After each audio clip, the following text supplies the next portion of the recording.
Hello दोस्तों। पिछले video में हम देख रहे थे पादप जगत। पादप जगत के अंतर्गत हम देखे थे ब्रायोफाइटा को देखे थे। ब्रायोफाइटा कैसा जीव है तो इसको बोलते हैं पादप जगत का क्या कहते हैं, उभयचर भी कहते हैं। ब्रायोफाइटा के अंतर्गत हम देखे थे, क्या देखे थे, एक देखे थे लीवरवर्ट और दूसरा क्या देखे थे, लीवरवर्ट और दूसरा देखे थे मांस देखे थे। इनके बारे में हम पिछले वीडियो में देख चुके हैं। मांस देखे थे, लीवरवर्ट को बोला था मैं शयान प्रकृति का होता है और मांस कौन सी प्रकृति का होता है, ऊर्ध्व प्रकृति का होता है। इन दोनों में से भी विकसित कौन ज़्यादा होता है, मांस ज़्यादा विकसित होता है और लीवरवर्ट कम विकसित होता है। अगर हम ब्रायोफाइटा में देखेंगे तो इसमें वास्तविक जड़, तना तथा पत्ती का निर्माण नहीं हुआ है, लेकिन जड़ जैसे तना जैसे तो नहीं, जड़ जैसे पत्ती जैसे छोटा छोटा संरचना का निर्माण होने लगा है, धीरे धीरे हो रहा है। मतलब शैवाल से थोड़ा सा ज़्यादा विकसित है ये लीवरवर्ट और मांस, इसमें से भी ज़्यादा विकसित कौन, तो मांस। ब्रायोफाइटा को पादप जगत का क्या कहते हैं, उभयचर कहते हैं। उभयचर क्यों कहते हैं, क्योंकि इनको लैंगिक जनन करने के लिए जल की आवश्यकता होती है। अगर हम देखें लीवरवर्ट के बारे में तो लीवरवर्ट का आपको एग्जाम्पल याद रखना है। लीवरवर्ट का एग्जाम्पल क्या है, तो मार्केंसिया। क्या है, मार्केंसिया। मार्केंसिया क्यों याद रखना है, क्योंकि मार्केंसिया में लैंगिक द्विरूपता पाया जाता है। इसमें नर और मादा पौधे अलग अलग होते हैं, तो इसलिए इसको याद रखना है। और उसके बाद मांस में याद रखना है आपको स्फेगनम। क्या याद रखना है, स्फेगनम।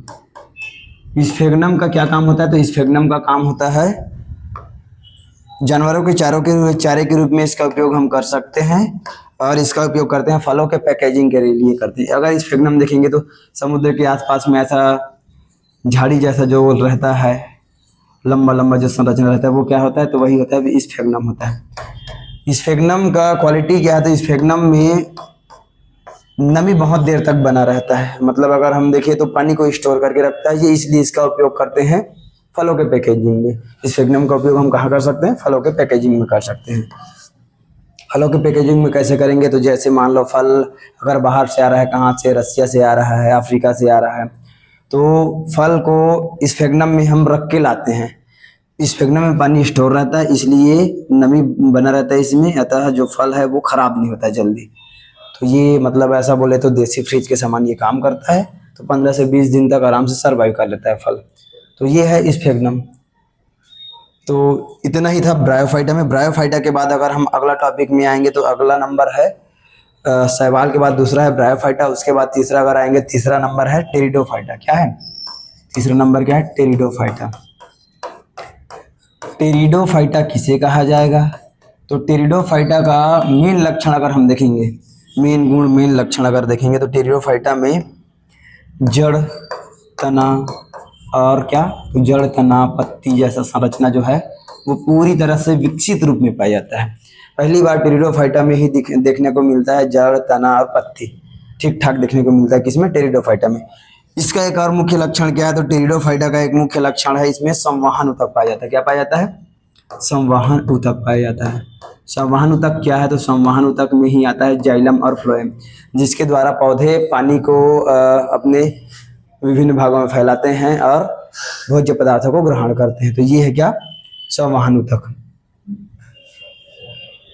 तो टेरिडोफाइटा में ही ये देखने को मिलता है, जड़ हो गया, तना हो गया, पत्ती हो गया और क्या हो गया, संवहन ऊतक।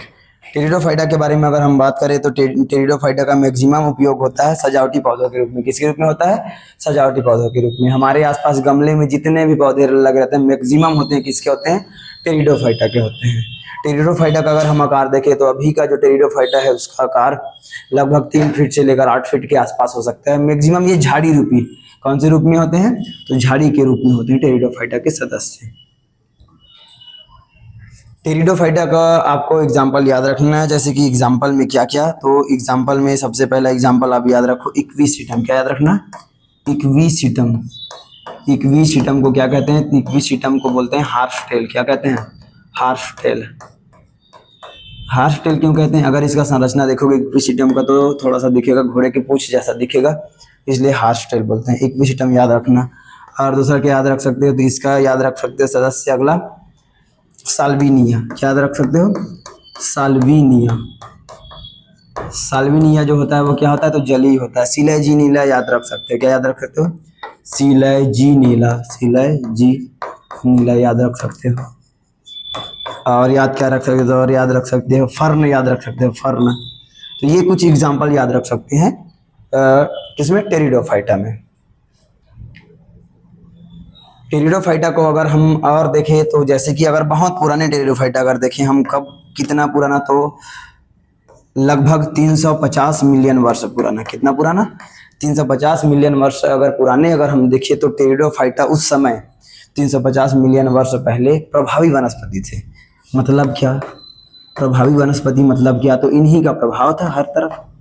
प्रभावी वनस्पति थे, कौन थे, टेरिडोफाइटा के सदस्य। प्रभावी वनस्पति मतलब क्या, तो ये 350 मिलियन वर्ष पहले अगर देखेंगे तो ये वही समय है जिस समय डायनासोर निवास करते थे हमारे पृथ्वी में।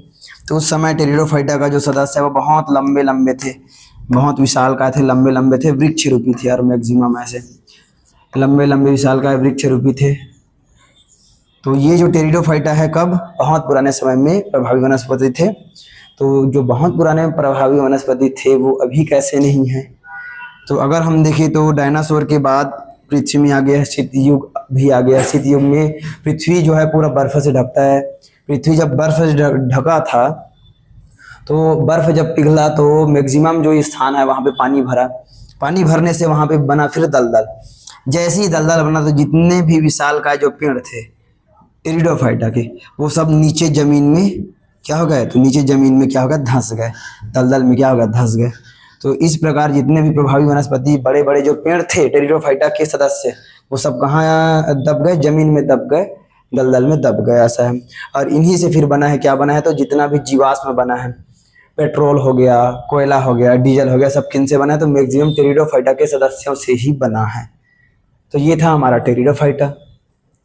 टेरिडोफाइटा के बाद अगला अगर हम आएंगे तो अगला नंबर का है, अगला नंबर है क्या, जिम्नोस्पर्म। क्या है, जिम्नोस्पर्म। जिम्नोस्पर्म क्या है, अगर हम जिम्नोस्पर्म की बात करें तो जिम्नोस्पर्म ऐसे पौधे, मतलब इनका अगर नाम को अगर संधि विच्छेद करोगे तो होगा जिम्नोस प्लस स्पर्म। मतलब हिंदी में अगर बोलोगे तो अनावृत बीजी। क्या होगा, अनावृत बीजी। तो ऐसे पौधे या ऐसे पौधे जिनमें बीज के ऊपर कोई आवरण नहीं पाया जाता, या तो बीज किसी भी आवरण के अंदर में नहीं रहता है, उसे क्या कहा जाता है, जिम्नोस्पर्म या अनावृत बीजी बोल सकते हैं। आवरण मतलब क्या, तो बीज का छिलका नहीं। यहाँ पे आवरण मतलब ये कि बीज एक संरचना में नहीं रहता है। जैसे कि अगर हम आवृत बीजी देखें या एंजियोस्पर्म देखें तो वहाँ पे बीज जो है वो फल के अंदर में रहता है, लेकिन यहाँ पे फल नहीं पाया जाता है। किसमें नहीं पाया जाता है फल, जिम्नोस्पर्म। इसलिए इसका नाम ही पड़ा जिम्नोस्पर्म, अनावृत बीजी नाम पड़ा इसका। जिम्नोस्पर्म में अगर हम देखेंगे तो इसको मैक्सिमम इसके अंतर्गत दो आता है, साइकस और पाइनस। अगर ए हम बात करें तो ए है साइकस और बी क्या है, तो बी है पाइनस। साइकस और पाइनस, जो साइकस और पाइनस है अगर हम देखेंगे जिम्नोस्पर्म का साइकस पाइनस, मैक्सिमम ये जो जिम्नोस्पर्म है वो पहाड़ी स्थानों में पाए जाते हैं। कहाँ पाए जाते हैं, पहाड़ी स्थानों में, ठंडे स्थानों में पाए जाते हैं। तो साइकस जो होता है, साइकस जो साइकस होता है, साइकस के बारे में याद रखना है आपको। क्या याद रखना है, साइकस जो होता है वो होता है एक लिंगी होता है। क्या याद रखना है, कुछ पॉइंट याद रखना है आपको। साइकस है वो क्या होता है, साइकस एक लिंगी होता है। क्या होता है, एक लिंगी, मतलब इसका एक पौधे में एक ही लिंग, मतलब नर या तो मादा ही रहेगा। और क्या याद रखना है, तो साइकस का जो पौधा होता है वो अशाखित होता है। क्या होता है, अशाखित होता है। पहला क्या हो गया, एक लिंगी हो गया, और दूसरा क्या हो गया, अशाखित हो गया। और तीसरा नंबर अगर देखिए तो तीसरा नंबर एक मेन लक्षण कि साइकस का जो जड़ रहेगा, पेड़ का जो जड़ रहेगा, उसमें पाया जाता है नाइट्रोजन स्थिरीकरण करने वाले जीवाणु। क्या पाया जाता है, नाइट्रोजन स्थिरीकरण करने वाले जीवाणु। ये नाइट्रोजन स्थिरीकरण वाले जीवाणु है क्या, तो पेड़ पौधे डायरेक्ट नाइट्रोजन जो होता है उसको ले नहीं पाते हैं। इनको नाइट्रोजन को नाइट्रेट में बदलना बहुत जरूरी है। जो कौन बदलता है, तो ये जो बैक्टीरिया होते हैं, मैक्सिमम बैक्टीरिया ही बदलते हैं। उनको बोला जाता है नाइट्रोजन स्थिरीकरण करने वाले जीवाणु, जो पाया जाता है किसके जड़ में, साइकस के जड़ में। तो ये कुछ एग्जाम्पल आपको याद रखना है। साइकस का अगर संरचना अगर देखोगे तो कैसा दिखता है, तो साइकस जो होता है जैसे कि ये हो सकता है इसका संरचना। नारियल का पेड़ देखो, नारियल के पेड़ के जैसे और कुछ पेड़ होते हैं, तो ये मैक्सिमम वैसे दिखते हैं साइकस। इनमें कोई शाखा नहीं रहेगा और इनका संरचना ऐसे ही दिखेगा। कैसे दिखेगा? नारियल के पेड़ जैसा दिखता है। नारियल के पेड़ नहीं, लेकिन वैसे ही जो संरचना होते हैं सब क्या है, तो सब है वो सब क्या है, साइकस है। तो ये हो गया हमारा साइकस हो गया। एक लिंगी हो गया, अशाखित हो गया, और नाइट्रोजन स्थिरीकरण करने वाले जीवाणु इसके किस में पाए जाते हैं, तो इसके जड़ में पाए जाते हैं। ठीक है। अब अगर हम साइकस के बाद अगर हम आए पाइनस में, किस में आए, तो पाइनस में जस्ट आपको इसका उल्टा लिखना है। क्या लिखना है? इसका उल्टा। जैसे कि एक लिंगी के जगह में क्या लिखना है, तो आपको लिखना है द्विलिंगी। क्या होते हैं? द्विलिंगी होते हैं, मतलब नर और मादा एक ही पेड़ में पाए जाएंगे। और अगला अशाखित के जगह में क्या लिखना है, शाखित होते हैं। और उसके बाद नाइट्रोजन स्थिरीकरण की जगह में आपको लिखना है यहाँ पे कवक मूल पाया जाता है। इसमें क्या पाया जाता है? कवक मूल। मतलब इनके जड़ में बैक्टीरिया के जगह में क्या पाया जाता है, तो कवक पाया जाता है, कवक मूल। कवक मूल को माइकोराइजा भी बोलते हैं। नाइट्रोजन स्थिरीकरण को प्रवाल मूल कहते हैं। क्या कहते हैं? प्रवाल मूल। याद रखना ये नाम, प्रवाल मूल। और इसको बोलते हैं कवक मूल, या क्या बोल सकते हैं, कवक मूल को क्या बोल सकते हैं, माइकोराइजा बोल सकते हैं। अगर हम पाइनस का अगर हम संरचना देखें तो पाइनस कैसा रहता है, तो जितने भी कोणधारी वन है, कोणधारी पेड़ जो होता है इसी के अंतर्गत आता है। कोणधारी वन जैसे कि देखे होंगे हिमालय के आसपास, तो जितने भी कोणधारी वन है सब किस में आते हैं, पाइनस में आते हैं। इसमें आपको एग्जाम्पल याद रखना है, साइकस के अंतर्गत में इसी को याद रखना, साइकस को याद रखना। लेकिन पाइनस के अंतर्गत बहुत सारा एग्जाम्पल आता है। क्या क्या एग्जाम्पल आता है, तो सबसे पहले एग्जाम्पल याद रखना यहाँ पे देवदार का पेड़ याद रखना। किसका? देवदार का पेड़। चीड़ का पेड़ सुने होंगे आप लोग, चीड़, चीड़ देवदार का पेड़। और इसके अलावा और क्या याद रखना है आपको, चीड़ हो गया, देवदार हो गया। उसके बाद आपको याद रखना है, एक याद रखना है गिंगो याद रखना है। क्या याद रखना है? सबसे मेन इसका यही है, गिंगो। गिंगो क्यों मेन है? क्योंकि गिंगो को बोला जाता है जीवित जीवाश्म। क्या बोला जाता है? जीवित जीवाश्म। क्या बोला जाता है? जीवित जीवाश्म। तो ये हो गया, क्या हो गया, गिंगो हो गया, गिंगो। गिंगो को बोलते हैं जीवित जीवाश्म। और इसके अलावा एक और याद रखना है, क्या, क्रिसमस ट्री भी इसी में आता है। किस में आता है? पाइनस में। और एग्जाम्पल क्या याद रखना, थूजा याद रखना। क्या याद रखना? थूजा याद रखना। थूजा मतलब क्या, तो जिसको आप लोग कॉमन नेम इसका बोलते हैं विद्यापत्ति। क्या बोलते हैं हम? विद्यापत्ति। तो विद्यापत्ति भी किस में आता है, तो इसी में आता है। किस में आता है? पाइनस में। ये था हमारा क्या था, अनावृत बीजी या हम जिम्नोस्पर्म जिसको बोल सकते हैं, जिसमें आता है साइकस और पाइनस। इसके बाद हमारा जो अगला आता है वो है हमारा, अगला क्या है, तो अगला हमारा है एंजियोस्पर्म। क्या है? एंजियोस्पर्म। एंजियोस्पर्म को क्या बोल सकते हैं, तो एंजियोस्पर्म को बोलते हैं आवृत बीजी। क्या कह सकते हैं हम? आवृत बीजी। आवृत बीजी क्यों बोलते हैं, तो इनके बीज एक आवरण में ढके रहेंगे। आवरण में ढके रहेंगे मतलब इनके पास फल पाया जाएगा। क्या पाया जाएगा? जितने भी एंजियोस्पर्म है मैक्सिमम में क्या पाए जाएंगे, फल पाए जाएंगे। और फल के अंदर में रहेगा बीज, बीज फल के अंदर में मतलब ढका हुआ, इसलिए ऐसा बोलते हैं कि बीज के ऊपर में आवरण पाया जा रहा है। तो ये है हमारा एंजियोस्पर्म। एंजियोस्पर्म में मैक्सिमम पौधे इसी में आते हैं। आपके आसपास के जितने भी आप पौधे देखोगे वो सब किस में आते हैं? एंजियोस्पर्म में आते हैं। जैसे एग्जांपल के लिए क्या, तो चना हो गया, अरहर हो गया, बरगद, पीपल, जितने भी आप पेड़ देखते हो मैक्सिमम इसी में आता है। किस में आते हैं? एंजियोस्पर्म में आते हैं। एंजियोस्पर्म का मुख्य गुण क्या है, तो एंजियोस्पर्म का मुख्य गुण है पुष्प का पाया जाना। क्या पाया जाना? पुष्प का पाया जाना। सबसे मेन संरचना इसका है पुष्प। और पुष्प मेन संरचना क्यों है? क्योंकि पुष्प में होता है लैंगिक जनन। क्या होता है? लैंगिक जनन। इसमें पाया जाता है, क्या पाया जाता है? पुंकेसर, और पाया जाता है स्त्री केसर, जो एंजियोस्पर्म का एक बहुत महत्वपूर्ण लक्षण है।